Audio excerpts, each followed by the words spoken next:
Many Firebase Studio tutorials overlook its most powerful feature, the Genkit toolkit. It puts AI capabilities right into your apps. This means a big change in thinking. Instead of just what your app can automate, consider how AI can automate your daily life. The best way to show this is with a hands-on example. So let's build an AI app together. I've got just the idea. And don't worry, if you've never used Firebase Studio before, this walkthrough is beginner-friendly too.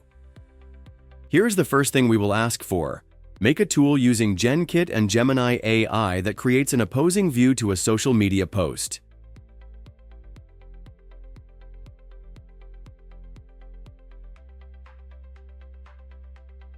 Check out our prototype plan right here. One really cool thing about Firebase Studio is how you can instantly tweak your plan. So let's add a style guideline. I want it to be Y2K style.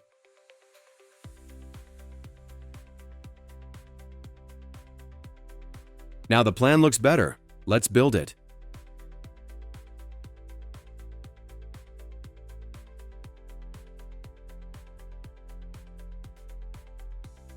And just like that, we've got the app. Now we need something to test it with. Here's a fun social media post from actor Chris Pratt. Just spent 3 minutes reading about quantum physics on Wikipedia and I still don't get it.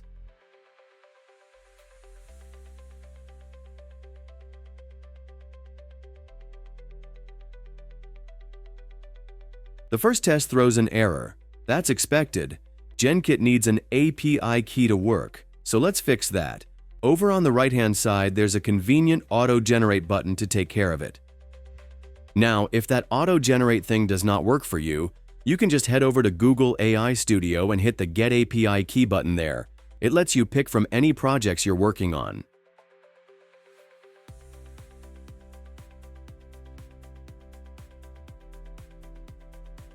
And there's the opposing view. Quantum physics is notoriously complex.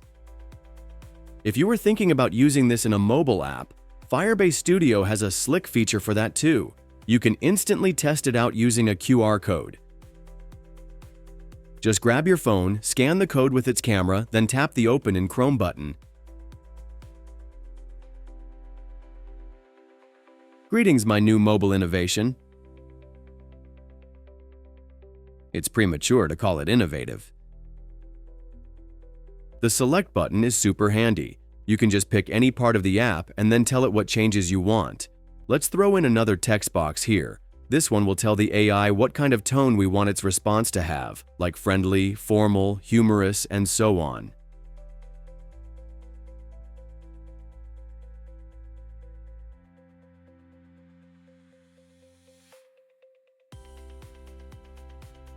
I'll also change the app's title to My Personal PR Agent, because that's really what it is, a friendly assistant that writes polished responses for you. Another helpful thing is the Annotate button. It gives you an image of your app, and you can just draw right on it to show what changes you want. For example, let us draw a box around the words PR Agent to make them stand out.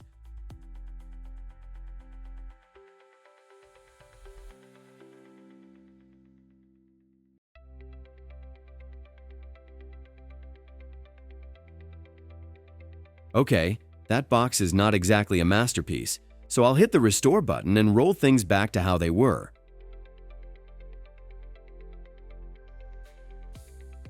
When you're ready to do some serious testing, it's best to open the app in a new window. Let's check if the tone field works. I'll try a humorous tone first.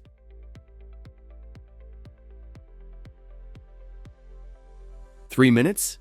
Honey, my cat stares at a wall for longer than that and she thinks it's just a conspiracy by the string industry." Okay, how about Snoop Dogg? And there's the response. Faux shizzle, quantum physics ain't no easy bake oven, you dig? And Ricky Gervais. "Oh, 3 minutes? Bless.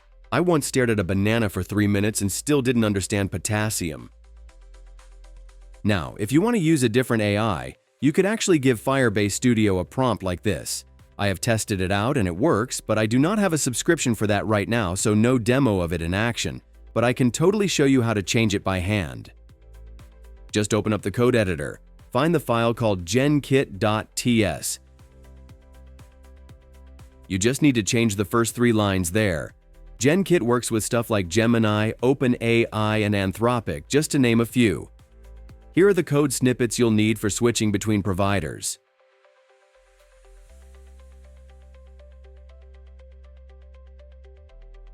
Make sure you also add your API key to the .env file. Alright, next up, let's see how we can add AI-generated images to our app. We will just ask Firebase Studio to include an image in the response that matches the tone we picked.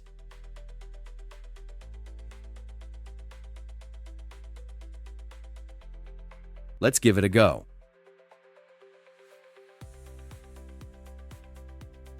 That face looks a bit sarcastic. Let us try another. And now we've got Snoop Dogg's face.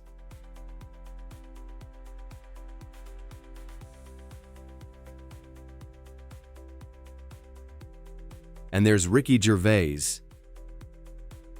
One last thing I want to talk about is keeping an eye on your API usage. Just head over to Google AI Studio, then go to the dashboard, and finally hit Usage and Billing. This page shows you your input tokens and how many requests you have made each day. So if you ever need to track how much AI you are using, all that info is right there. If you're ready to share your AI-powered app with the world, just click the Publish button. I've got another tutorial that goes into publishing, billing, analytics, and all that good stuff. So if that's what you're after, check my channel and you'll find everything you need. That wraps up this tutorial. I really hope you liked it, and if you did, please share it with your friends. Happy coding, and I will catch you in the next video.